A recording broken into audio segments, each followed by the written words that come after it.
The first thing I heard was the sound of engines, dozens of them, crawling up the hill like a rising storm. At first, I thought it was thunder again, but then the headlights cut through my window blinds, slicing the darkness into trembling strips of light. My phone had no signal. The power was out. The night was supposed to be quiet. It was never supposed to feel like this. Outside, shadows moved, men in dark coats, boots crunching against gravel. I could hear the synchronized rhythm of radios crackling, short bursts of coded words I couldn't understand. Every instinct told me to hide, but curiosity anchored me to the window. That's when I saw the symbol on one of the cars, a gold lion etched into black steel. My heart stopped. I'd seen that same lion before on the ring I'd found beside the man I'd saved. The rain had started again, slow at first, tapping against the glass like hesitant knocks. Then came the flash of lightning, and for a second I saw all of them, at least 200 men surrounding my house. Every exit was covered. My little countryside home, the one I'd bought to escape the chaos of the city, was now the center of something terrifying and incomprehensible. One of them stepped forward. His silhouette was broad, unmoving, disciplined. The others deferred to him instinctively. He spoke into his radio and pointed toward my door. My knees trembled. I took a step back, clutching the edge of the counter where I used to keep my tea mugs and medical supplies. My mind was spinning. I hadn't done anything wrong. I wasn't part of anything. Then my landline, an old relic I barely ever used, rang once. Just once. The sound sliced through the silence like a warning shot. I froze, staring at it as if it might explode. I picked up the receiver with shaking hands. A man's voice came through, low, steady, familiar. "Don't open the door," he said. "You're safe. I owe you my life." The line went dead. My body went numb. I stumbled toward the window again, heart pounding so hard it hurt. The man outside, the one giving orders, stepped into the porch light. For a moment, his face appeared, and the world around me seemed to fade into silence. It was him, the stranger I'd found bleeding in the rain 2 nights ago, the man whose wound I had stitched, whose hand I'd held as he fought for breath. I'd thought he was gone forever, or dead, but he was very much alive, and now his entire army was at my door. I didn't know it then, but that night, the night I chose to help a dying man without asking who he was, had already rewritten my entire life. Everything that followed was because of that one act of kindness. Clapperboard, welcome to Hidden Mafia Stories, where every act of mercy comes with a price. Would you have opened your door that night, or left a wounded stranger to fate? Thought Balloon, comment your answer below. And don't forget to subscribe for more real, untold stories of loyalty, danger, and fate. Because sometimes the most ordinary people step into the darkest worlds without even knowing it. The night it all began, the rain was so heavy it blurred the edges of the world. Trees swayed like shadows trying to break free, and thunder rolled through the mountains, shaking the window panes of my small countryside clinic. Nights like that usually meant quiet. No travelers, no emergencies, no reason to stay awake past midnight. But something about that storm felt different. It carried a weight, a strange electricity that made my skin prickle. I was just finishing my last cup of coffee when I heard it, a crash outside. Metal against metal, followed by the dull thud of something hitting the ground. I froze, my heartbeat loud enough to drown out the storm. At first, I thought it was an animal, a deer, maybe frightened by lightning. But then came the sound that changed everything. A low, human groan. I grabbed my flashlight and stepped out into the rain. The cold bit through my sweater as I scanned the dark. The beam of light landed on a car, its front end buried in the ditch beside the road. Steam hissed from the hood. The driver's door hung open. My breath caught when I saw him. A man slumped beside the car, his hand pressed weakly against his abdomen, blood mixing with the rainwater that streamed down the gravel. "Sir!" I shouted, my voice swallowed by thunder. No answer. I ran to him, kneeling in the mud. His clothes were black, not just dark from the storm, but tailored, expensive, soaked through and clinging to muscle. I pushed his hand away gently and saw the wound, a clean gunshot low on the left side. The bleeding was bad, but not fatal yet. He looked up at me then, and for a second I wished he hadn't. His eyes were cold, sharp, like glass cutting through the dark. "You need to stay still," I said, my voice trembling. "I'm a nurse. I can help." He didn't answer. He just stared at me as if trying to decide something. Then he gave a short nod, one of command, not gratitude. I half carried, half dragged him into my clinic, water pooling on the floor as I kicked the door shut behind us. The lights flickered once, then steadied. I laid him on the examination table, cutting through his soaked shirt. The bullet had passed clean through. I sterilized my instruments, my hands moving faster than my mind could process. "Who did this to you?" I asked, trying to distract him as I worked. He let out a low breath that might have been a laugh. "Doesn't matter," he murmured. His voice was deep, steady, even as pain twisted through his body. "Just do what you have to do." The bullet wound wasn't the only mark. His body was covered in bruises and faint scars, not from accidents, but from years of violence. I'd seen soldiers like him before, men whose lives were measured in battles, not birthdays. But there was something different about him. Too composed, too calculating, even now. When I started stitching, he watched me the entire time. Not flinching, not blinking, just observing. I tried to focus on the wound, on the rhythm of the needle, but every time his eyes caught mine, I felt a strange pull, fear and curiosity tangled together. After an hour, the bleeding stopped. He sat up, refusing to rest. "You should lie down," I said. "You lost a lot of blood." He shook his head. "No hospitals, no police, no questions." He reached into his pocket and pulled out a small folded piece of paper, pressing it into my hand. "If anyone comes asking about me, say nothing. Understand?" I looked at the paper but didn't open it. "You're not making sense. You could die."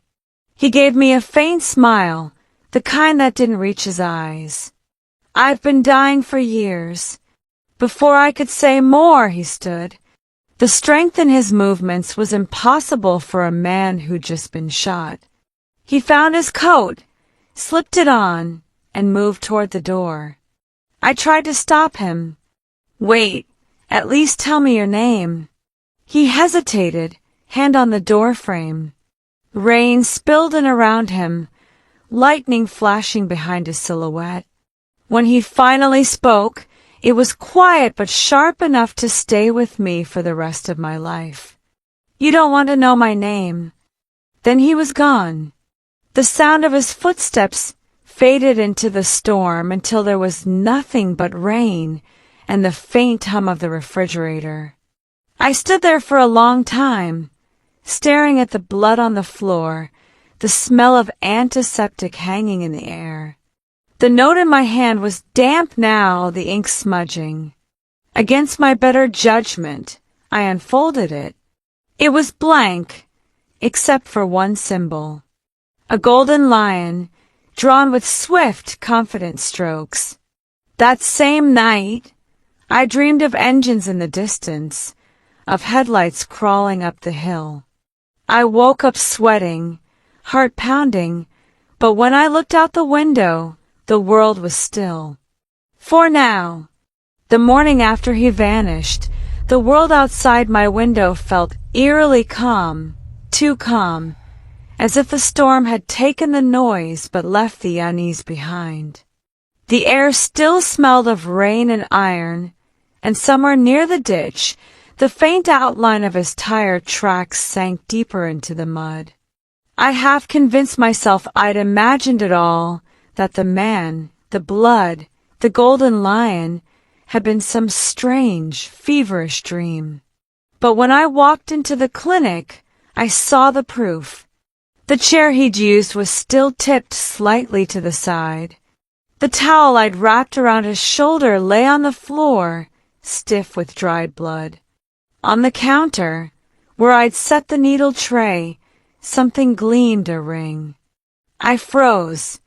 It was gold, heavy, engraved with the same lion emblem I'd seen on the note. Only this time, the lion's eyes were made of tiny red stones that caught the morning light. When I picked it up, a cold chill ran through me. It wasn't just jewelry.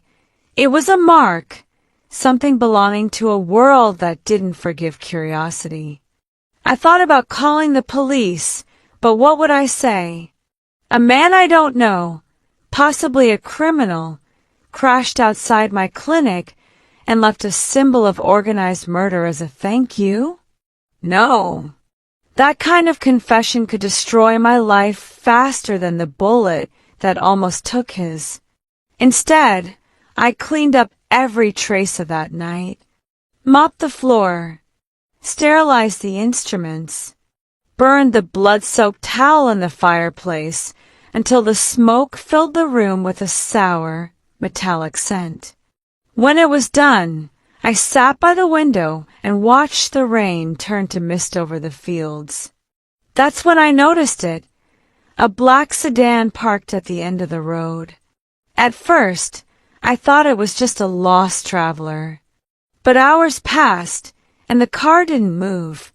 The windows were tinted, impossible to see inside. I told myself not to panic, that I was being paranoid, but something deep in my gut said otherwise. By late afternoon, the car was gone, but the silence it left behind was worse. That night, I tried to sleep, but every sound felt amplified. A branch tapping the window, the hum of the refrigerator, even my own breathing sounded suspicious. Around 2 a.m., I got up and went to the window again. Moonlight spilled over the yard, faint but clear enough to see a small shape on my porch. An envelope. I opened the door slowly, half expecting someone to lunge out of the shadows. Nothing. Just the envelope, weighed down by a single bullet casing inside. My hands trembled as I unfolded the note. He remembers. No signature. No explanation. I locked the doors and drew every curtain in the house. Sleep never came. The next day, I tried to distract myself with work. My clinic usually served the nearby farming community, so people knew me, or thought they did. But now, every conversation felt like an interrogation. When Mrs. Warren brought her grandson for a checkup, she asked, "Everything all right, dear? You look pale." I smiled and lied, just tired. She nodded, but her eyes lingered on me longer than usual. I wondered if she'd seen the car. If everyone had. By evening, the same black sedan returned. Only this time, it didn't park at a distance. It rolled right up my driveway. I stepped back from the window as two men got out. Tall, sharp suits, the kind you only see in cities where money and violence share the same table. They didn't knock. They simply stood by the door, one of them adjusting his cufflinks, the other scanning the property like a soldier. Finally, the taller one tapped the door twice, not a knock, but a command. When I opened it, his gaze pinned me in place. "Elena Rossi?" he asked. "Yes." He nodded, satisfied. "You treated someone 2 nights ago. Male. Late 30s. Bullet wound." I didn't answer. "You're not in trouble," he said smoothly, though his tone made it sound like a lie. "But you need to understand something. The man you helped, he's not just anyone." My throat tightened. "Who is he?" He smiled faintly, but his eyes stayed cold. "You helped the wrong man." Before I could ask anything else, they turned and walked away. The sedan's tires hissed against the wet gravel, disappearing into the fog. For a long time, I just stood there, staring at the empty road. My reflection in the glass door looked like someone else, a stranger caught in someone else's story. That night, I couldn't bring myself to turn off the lights. I sat at the kitchen table with the gold ring and the note beside me, tracing the lines outlined again and again with my thumb. Who was he? A criminal? A killer? A man running from something worse? And why, of all people, had he come to me? Sometime before dawn, exhaustion finally pulled me under. In my dream, I was back in the storm, only this time I wasn't the one helping him. I was the one bleeding, reaching for a stranger's hand. When I woke, sunlight had already filled the room, and on the table where I'd left the ring, there was something new. A small velvet box. I hadn't heard a door, a step, or a car. Just the faint smell of cigarette smoke hanging in the air. Inside the box was a folded note and a key. The note said, "For when they come." I didn't know it yet, but they were already on their way. By the time morning came, I'd convinced myself the night before had been some kind of test, a warning, maybe, but nothing more. I tried to act normal, brewed coffee, fed the stray cat that came by every morning, and sat by the window pretending I wasn't waiting for another black car. It didn't take long. At exactly 9 o'clock, tires crunched over the gravel outside. Not one car this time, 3.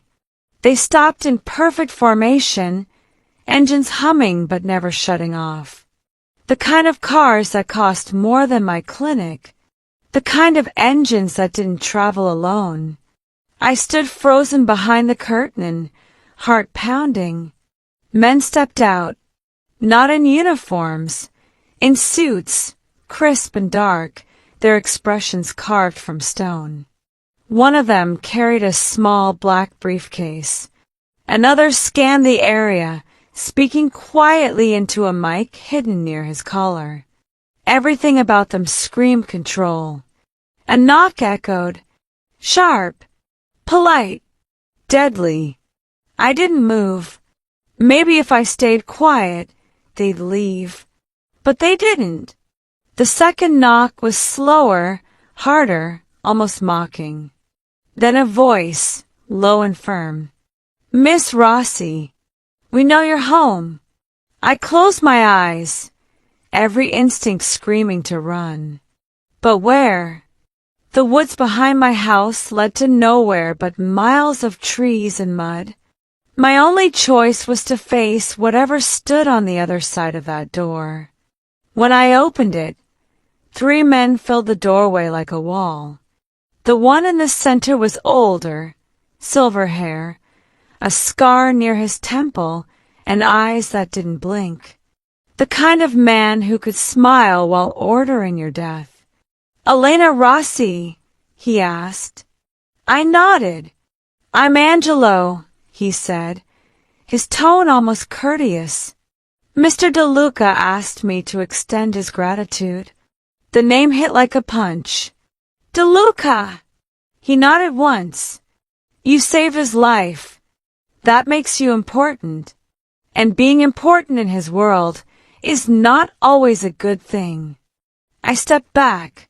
I don't want to be part of any world. I did what anyone would do. I helped a man who was hurt. Angelo smiled faintly. "Anyone?" "No. Most people would have walked away. Or called the police. You didn't. That tells us something about you." My pulse quickened. "What do you want from me?" "Nothing for now." He opened the briefcase and placed it on the table beside the door. Inside were stacks of cash, neat, crisp, clean. A gesture of appreciation. And a warning. "I don't want your money."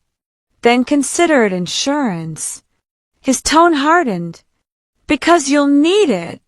Before I could reply, another man entered. Younger, silent, his jacket still damp from the rain. He placed a small black phone on the table. "Mr. DeLuca will call you soon," Angelo said. "Keep that line open. Don't use your regular number." I shook my head, panic rising. "You don't understand. I didn't ask for this. I just saved him," Angelo interrupted. "And in doing so, you changed your life. There's no undoing that, Miss Rossi." He turned to leave, but paused at the door. "One more thing. If anyone else comes asking questions, police, reporters, anyone, tell them you were out of town. Understand?" I didn't answer. He didn't need me to. When they left, the silence felt heavier than their presence. I stood staring at the briefcase, the phone, the smell of their cologne still lingering in the air. Outside, the cars pulled away in synchronized motion, black dots fading into the horizon. For hours, I just sat there, numb. The money looked unreal, like it belonged in a movie. I wanted to throw it out the window, burn it, anything to erase the connection it symbolized. But part of me knew better, that denying him would only make things worse. By evening, I couldn't take the waiting anymore. I turned on the TV for noise. Every channel seemed louder than usual, filled with chaos and politics and noise that didn't belong to my world, until one headline caught my eye. Mafia power struggle in Southern Europe, DeLuca family at war. The screen showed images of black cars, crime scenes, and names I'd never heard but now felt too close. In one blurred shot, I saw a familiar outline, a man with the same posture, the same presence. Marco DeLuca, alive, smiling. The news anchor's voice was steady. Police sources believed DeLuca narrowly escaped an assassination attempt late Tuesday night. His condition remains unknown. I turned off the TV. My hand was shaking. Tuesday night, the night of a storm. That's when the black phone buzzed. Just once. I stared at it for a long time before picking it up. The voice on the other end was calm, deep, unmistakable. "Elena!" I didn't need to ask who it was. "I told you not to open the door that night," he said softly. "But you did. You saved me." My throat went dry. Who are you, really? A pause. Then, someone you shouldn't have helped. Then why send your men here? Because they weren't here to threaten you, he said. They were here to make sure you stay alive. His voice dropped lower, almost a whisper. You're in danger now, Elena. You helped me, and my enemies know it. They'll come for you. But as long as you stay where you are, my men will keep you safe. Do you understand? I wanted to scream that I didn't want his help, that I just wanted my old life back, quiet, anonymous, safe. But the words wouldn't come. He sighed. You'll get used to the silence. It's the only kind of peace people like us ever find. People like us, I asked. People who made choices they can't take back. Then the line went dead. I sat there for a long time, staring at the lifeless phone, the rain starting again outside. Somewhere in the distance, an engine roared. I didn't bother to look. For the first time since that night, I understood I hadn't just saved a man.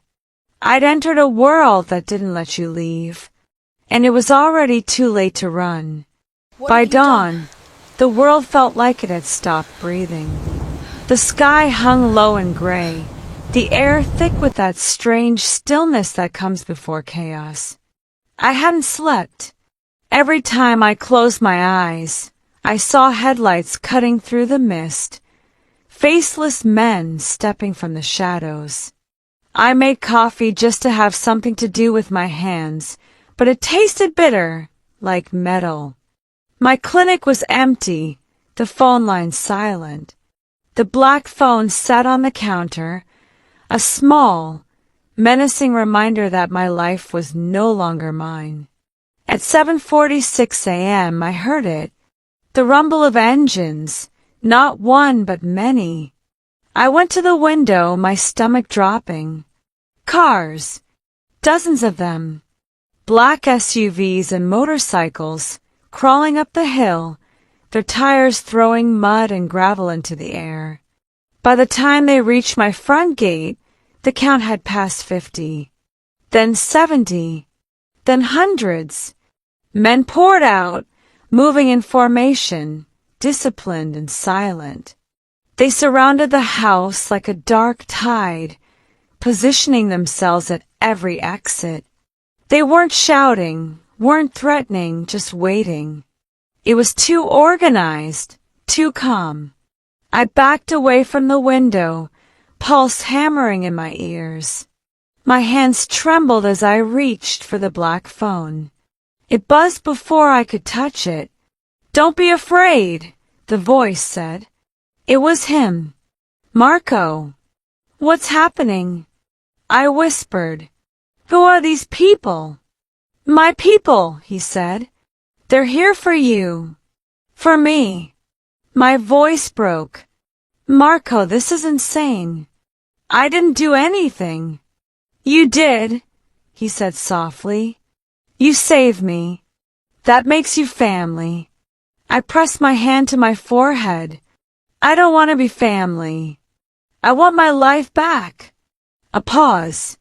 Then, quietly, "It's too late for that." I wanted to scream at him, to tell him that gratitude shouldn't look like captivity. But outside, the sound of footsteps drew closer. The front gate opened, and a figure in a long coat walked toward my door. He wasn't rushing. He didn't have to. The others stepped aside for him like water parting for a ship. When he reached the porch, I recognized the way he moved, the same controlled power, the same wounded calm. He lifted his hand, and the men froze. I didn't realize I was holding my breath until he knocked.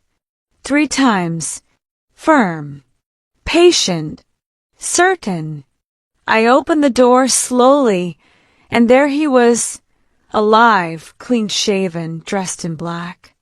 His wound was healing, the scar peeking just below his collar. He looked nothing like the broken man I'd stitched together.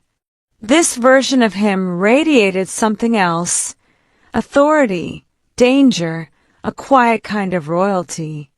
"Good morning, Elena," he said, as if we were old friends meeting for coffee. "What is this?" I demanded.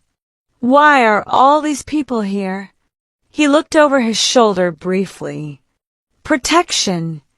"From what?" He met my eyes. "From everyone who wants to use you to get to me." My mouth went dry. "You brought this to my doorstep." He nodded slowly. "I know, and I'll fix it. But until I do, you're under my protection. No one touches you. No one threatens you." I stared at him, fury and fear tangled inside me. "You're not protecting me, Marco. You're trapping me." His jaw tightened. "You think I don't know that? Do you think I want this?" I laughed bitterly. "You command 200 armed men, and I'm supposed to believe you're the victim?" He didn't answer right away. Instead, he walked past me into the living room, glancing at the photo frames on the wall. My parents, my graduation, the life that existed before him. He touched nothing, just looked. "You remind me of someone," he said quietly. "Someone who believed the world could still be good." I didn't reply. He turned toward the window, watching the rows of cars outside. "The people out there, they would burn cities for me. But not one of them would save me the way you did. You didn't even know my name." "Exactly," I said. "And if I had, I never would have opened that door." A faint smile ghosted across his lips. "That's why you did." The silence between us stretched until I couldn't bear it anymore. "What do you want from me, Marco?" He finally looked at me again, his expression unreadable. "I want you to live." He stepped closer, lowering his voice. "But if you ever hear a car stop outside when I'm not here, don't open the door. Don't speak to anyone. Don't even turn on the lights. Just call me." I stared at him, the reality of his world crashing down around me. "You talk like a man expecting war." He nodded once. "War is already here." Outside, one of his men shouted something in Italian. Marco moved to the window, his posture shifting instantly, alert, commanding. I followed his gaze and saw a convoy of unfamiliar vehicles pulling up at the bottom of the hill. Different cars, no markings. "Who are they?" I whispered. "Not mine." He turned to me, his voice low and urgent. "Get down." Before I could react, the world erupted. Gunfire cracked across the valley. Windows shattered. Men dove behind cars, shouting orders, the smell of gunpowder mixing with rain and earth. I dropped to the floor, heart pounding. Marco crouched beside me, shielding me with his body as bullets tore through the walls. His voice was calm, steady, terrifyingly in control. "Stay with me, Elena. Don't move." Minutes felt like hours. The sounds of battle roared outside, engines revving, tires screeching, shouts swallowed by thunder. And then, as suddenly as it began, it stopped. Silence. Heavy. Absolute. Marco stood slowly, dust and plaster clinging to his coat. He looked out the window, breathing hard. Then he spoke into a small radio clipped to his wrist. "Clear the perimeter. Leave no trace." When he turned back to me, his eyes softened. "You see now, you can't go back to your old life. They know who you are." I sat on the floor, shaking. "What happens now?" He extended a hand. Now you trust me. I looked at it, that same hand I'd stitched, trembling from pain days ago, now steady and powerful. I didn't want to take it, but as the last echoes of gunfire faded into the mist, I realized something chilling. Whether I trusted him or not, I was already his responsibility. And in his world, debts were never forgotten, only paid in full. The morning after the gunfire, the valley was silent again, too silent. The rain had stopped, but the scent of smoke still lingered in the air. The ground outside my clinic was scarred with tire tracks, shell casings, and the faint shimmer of oil slicks catching the pale sunlight. Marco's men moved like ghosts, clearing debris, speaking in hushed Italian tones. None of them looked at me. I stood by the door, arms wrapped around myself, watching them work. The once peaceful hillside now looked like the aftermath of a war I never agreed to fight in. Marco was on his phone a few feet away, his voice calm but sharp, commanding without needing to raise it. When he hung up, he looked at me with an expression I couldn't read, part guilt, part resolve. "It's done," he said. "No one will come here again." I laughed bitterly. "You said that yesterday." He didn't flinch. "Yesterday, they didn't know whose life you saved. Now they do." He walked toward me, his steps deliberate, slow. "You're under my protection, Elena. From this point on, that means something." "What does that mean exactly?" I asked. "That I'm what?" "Part of your world now." He didn't answer immediately. Instead, he gestured for one of his men to bring something from the car. It was a small leather folder, heavy with papers. Marco placed it on the kitchen table like a lawyer presenting evidence. "Inside," he said, "are the documents transferring ownership of this property to me." My heart skipped. "You can't do that." He raised an eyebrow. "I already did. You'll still live here, you'll still work here, but from now on your safety, your bills, your silence, all of it is my responsibility." "I don't want your protection," I said through gritted teeth. "And I don't need your money." Marco's gaze hardened. "This isn't about money. You're alive because of me. You'll stay alive because of me." I opened my mouth to argue but stopped. There was something final in his tone.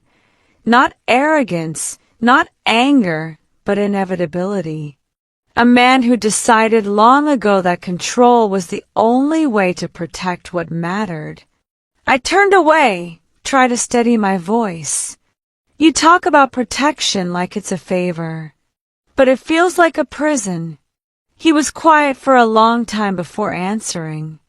"Every kind of safety is a cage, Elena. Some are just made of gold." When I looked back at him, he was watching me, really watching me, as if searching for the person who'd pulled him from the edge of death. "You think I enjoy this?" he asked quietly. "Do you think I want you tangled in this life? If I could erase that night, I would. But the second you stitched my wound, you became a name whispered in the wrong rooms. I can't unmake that." I swallowed hard, my anger giving way to something closer to fear, not of him, but of the truth he carried. "Who are you, really?" I asked. He hesitated. "Marco DeLuca, head of the DeLuca Syndicate." The words hung in the air like smoke. I'd heard the name before, everyone had. A man whose empire stretched across borders, built on shadows and loyalty. Some said he was ruthless, others said he was fair.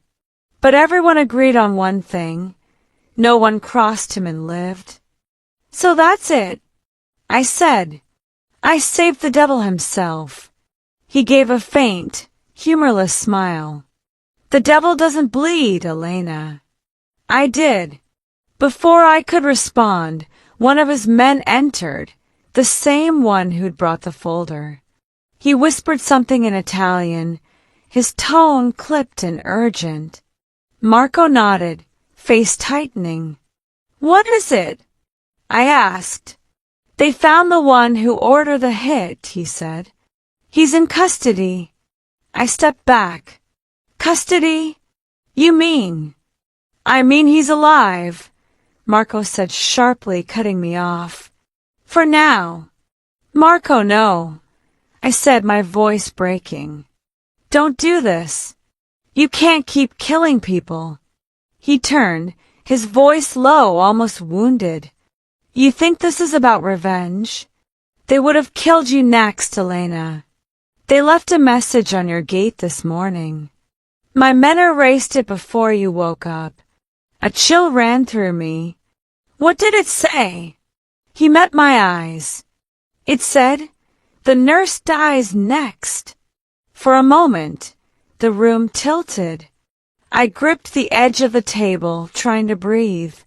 Marco stepped closer but stopped just short of touching me. Do you understand now? You don't get to walk away from this. Not yet. I wanted to hate him, to scream, but the fear was stronger. The truth was undeniable. The danger wasn't just his anymore, it was mine. By nightfall, the house was surrounded again. This time not for a firefight, but as a fortress. Armed men patrolled the perimeter, silent and disciplined. Black vehicles lined the road like sentinels. Inside, Marco remained near the window, one hand resting on his gun, the other on his phone. I sat by the fire, numb, staring at the flames. He spoke softly after a while, without looking at me.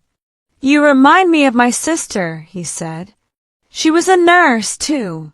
She believed mercy could fix anything. What happened to her?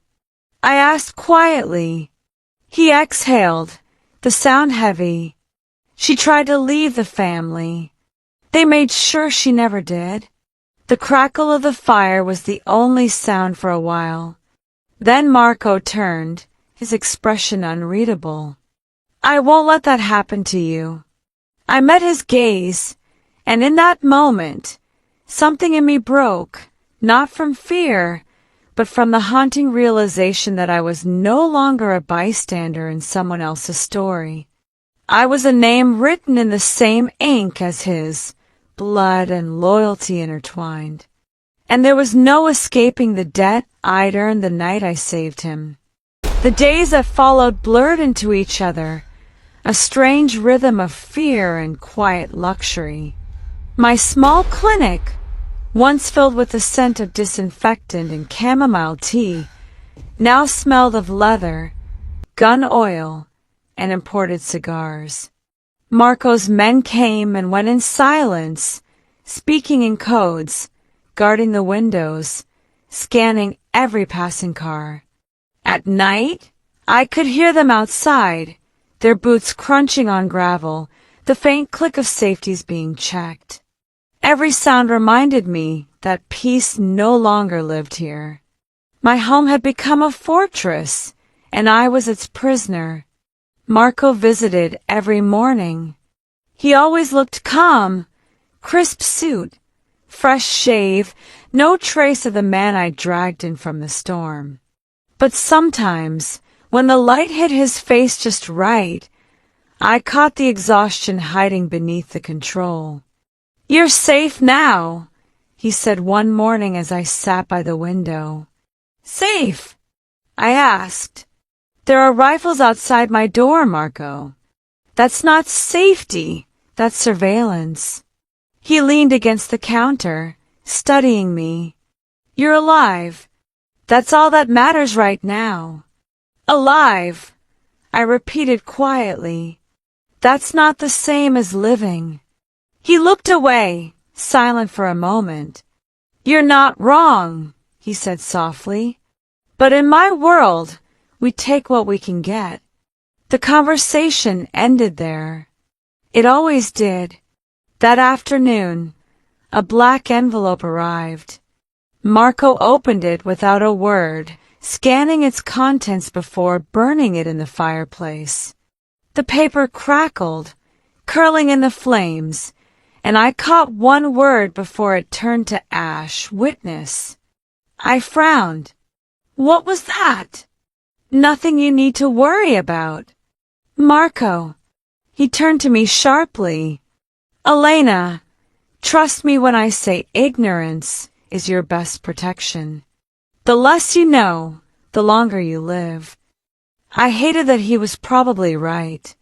2 days later, the police came.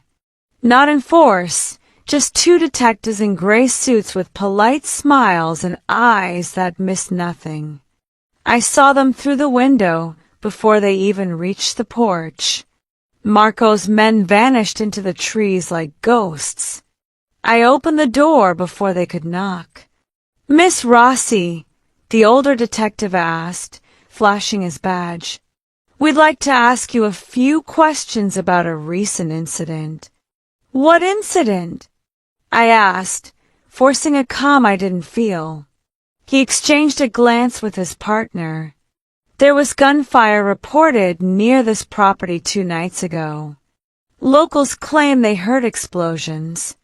"I didn't hear anything," I lied. His gaze flicked past me into the house. "May we come in?" Before I could answer, Marco appeared at the end of the hallway, wearing the disarming smile of a man born to lie convincingly.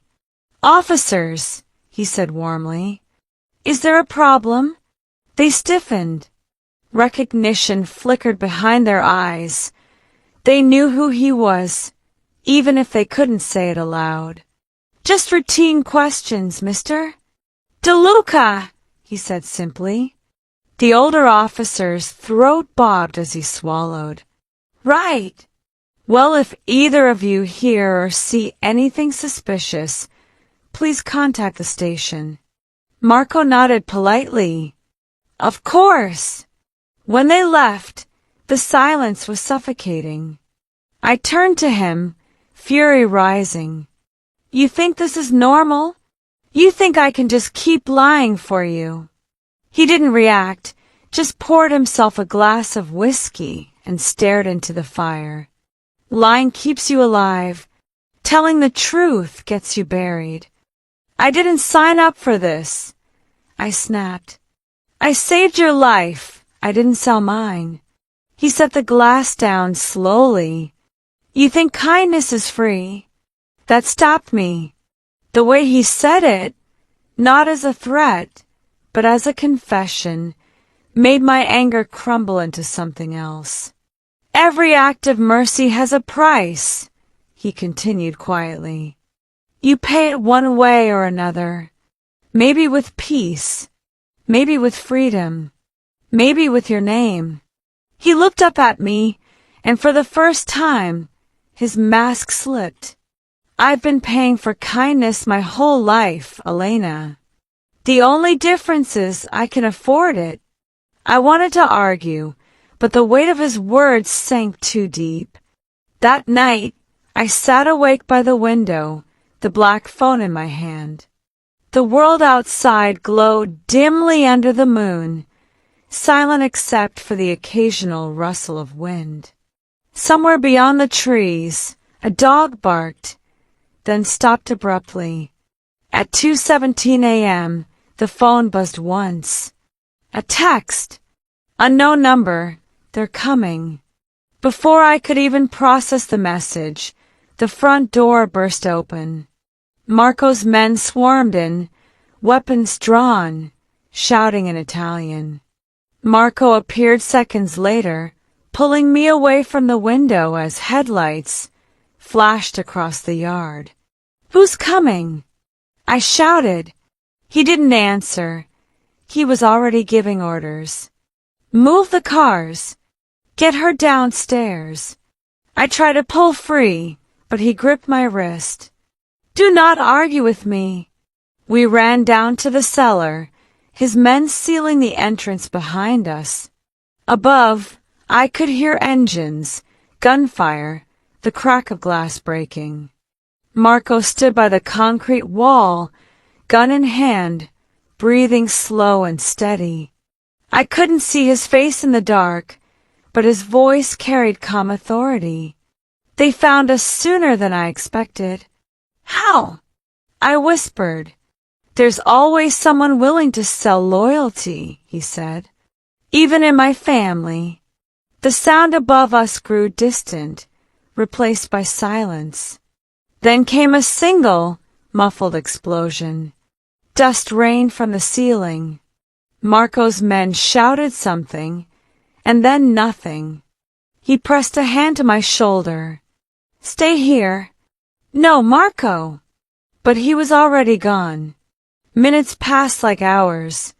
I sat alone in the dark, the air thick with gunpowder and fear. Then the door creaked open again. He returned, alive, covered in soot, blood on his sleeve, but standing. "It's over," he said. "What happened?" He met my eyes. "They were after you." "Me?" He nodded. "They think you know where I'm hiding. They think you have leverage. You're not just the woman who saved me anymore. You're the weakness they can use." I felt my stomach twist. "What does that mean for me?" "It means," he said quietly, "that the price of your kindness has just gone up." He turned away, and in that moment, I realized something terrible.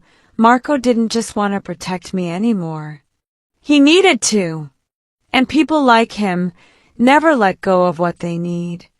By the next morning, the smoke had cleared, but nothing felt the same. My home was unrecognizable. The windows boarded up, the walls patched with bullet holes. The smell of gunpowder soaked deep into the wood. Outside, Marco's men were everywhere, guarding, patrolling, whispering into radios. But even with an army outside my door, I'd never felt more trapped. I watched Marco from the kitchen window as he spoke with one of his lieutenants. His calm scared me more than any explosion. He looked untouchable, unshakable, like the violence around him was just weather he'd learned to ignore. When he finally came inside, I didn't let him speak first. "I can't do this anymore, Marco." He set down his gloves, expression unreadable. "Do what?" "Live like this," I said. "With guards, guns, secrets. Every time a car passes by, I can't breathe. This isn't life, it's a sentence." He studied me, his gaze quiet but sharp. "You think I don't know that? Then stop it." I said, "You have power. End it. Let me go." He stepped closer. "If I let you go, you'll be dead before the next sunrise." "Maybe," I whispered, "but at least it would be my choice." For a long moment, he said nothing. The only sound was the rain starting again, soft, steady, almost gentle against the roof. Then he sighed, looking down. "You still don't understand, do you?" "Understand what?" "That there's no out," he said quietly. "Not for me. Not for anyone who touches my world." He turned away, pacing slowly, like he was arguing with himself. "When I was 16, I tried to leave.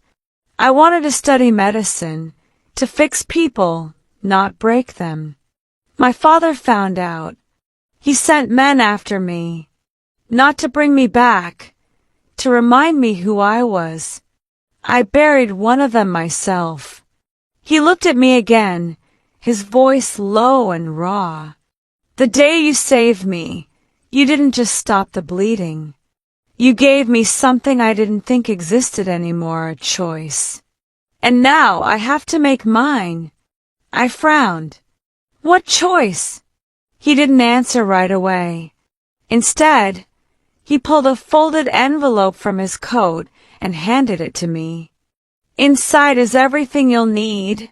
A new ID, cash, a flight booked under another name. There's a car waiting 2 miles down the road. If you leave now, my men won't stop you. I froze. You're letting me go? His voice was calm, but there was a tremor beneath it. If you stay, you'll die for something you don't believe in. I won't let that happen. Tears burned my eyes, but I refused to let them fall. And what about you? He smiled faintly, though it didn't reach his eyes. I still have debts to pay. Marco, they'll kill you.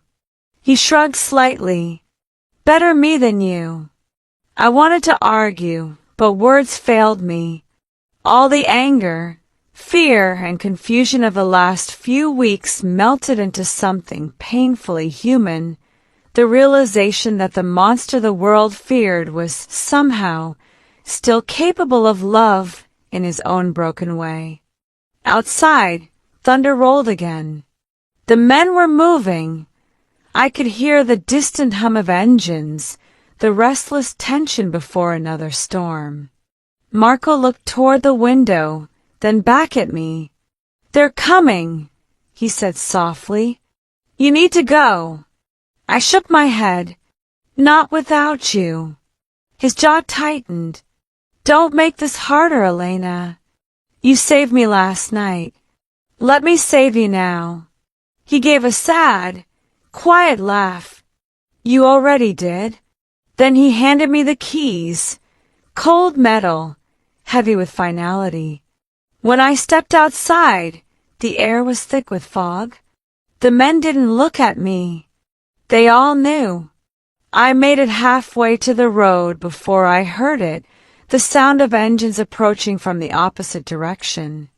Not Marco's cars. Different ones. Before I could react, gunfire erupted. The men scattered, shouting orders. I turned back toward the house, just as Marco stepped onto the porch, gun drawn.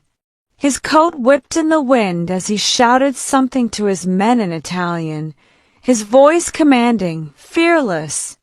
He saw me then, standing in the open, frozen. His eyes locked with mine, and he shook his head slowly, mouthing the words, go. But I couldn't move. I dropped behind the nearest car as bullets tore through the air. The world exploded into chaos, glass shattering, smoke rising, men shouting. Then, suddenly, silence. I peeked up from behind the car. The attackers were gone. Some of Marco's men were down. Others were dragging bodies away. And there, in the middle of the chaos, Marco stood, bleeding again, his gun slipping from his hand. Marco! I ran to him, catching him before he fell. He smiled weakly, blood staining his shirt where my stitches once were. Didn't I tell you, he said faintly, that kindness always has a price? Don't you dare, I whispered. Don't you dare die now. He brushed his thumb against my cheek, leaving a faint smear of red. You gave me peace for a moment. That's more than most ever do. Stop talking, I said, pressing my hand to his wound. You're going to be fine. You have to be. His breathing slowed. You can still go. The car's waiting. Don't waste it. I'm not leaving you, I said, choking back tears. He smiled, barely. That's what my sister said. And then, the light in his eyes dimmed. I stayed there, holding him, long after the gunfire faded, long after the engines disappeared into the mist. When his men finally approached, they didn't speak. One of them, Angelo, placed a hand on my shoulder. He bought your freedom, he said quietly. Don't let it go to waste. I looked down at the man who dragged me into his world, realizing that in some cruel twist of fate, the one person I should have feared most had become the only one who'd ever protected me completely. And in that moment, I understood. The line between villain and savior is thinner than anyone wants to admit. It's been 6 months since that night. 6 months since the gunfire faded, the smoke cleared, and the name Marco DeLuca vanished from every newspaper headline and police report. Officially, he died in a gang dispute somewhere along the southern border. But no body was ever found. No funeral. No closure. People like Marco don't get buried. They disappear. I moved to another city, changed my name, and reopened a small clinic under a new identity. The locals know me as Dr. Elena Marin, the quiet woman who helps the sick and never talks about her past. It's easier that way. The less I say, the safer I am. But sometimes, when the wind howls a certain way through the alley, or a car's headlights linger too long on my window, I still feel it, the weight of his world, reaching for me through the cracks of my new life. The nights are hardest.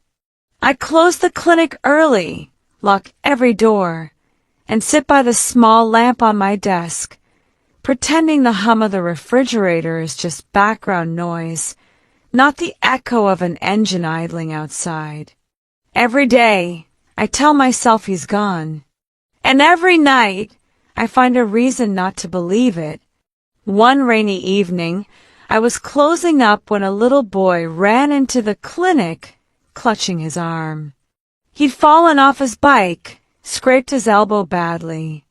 His mother followed, breathless, apologizing for the intrusion.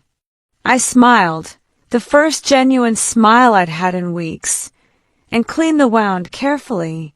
When the boy looked up at me, he said, "You sound like someone my dad used to know."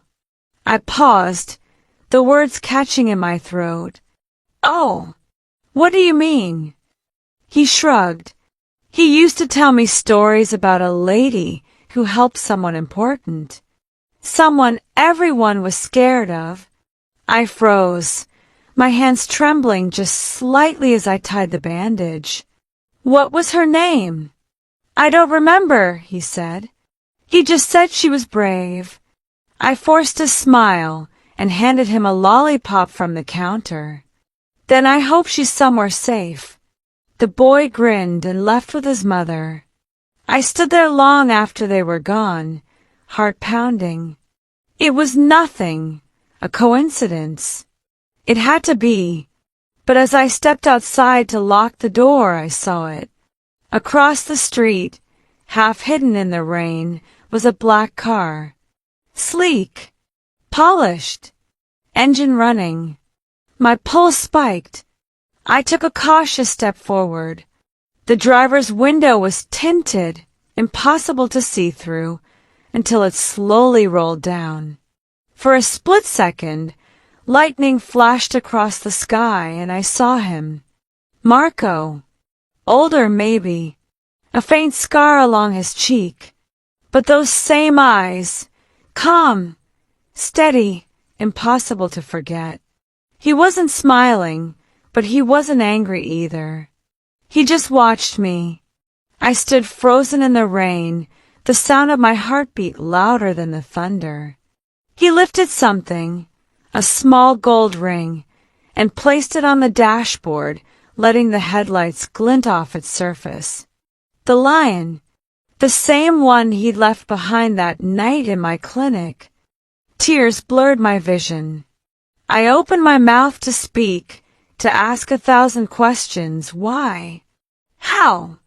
Why come back? But before I could move, he gave a small nod.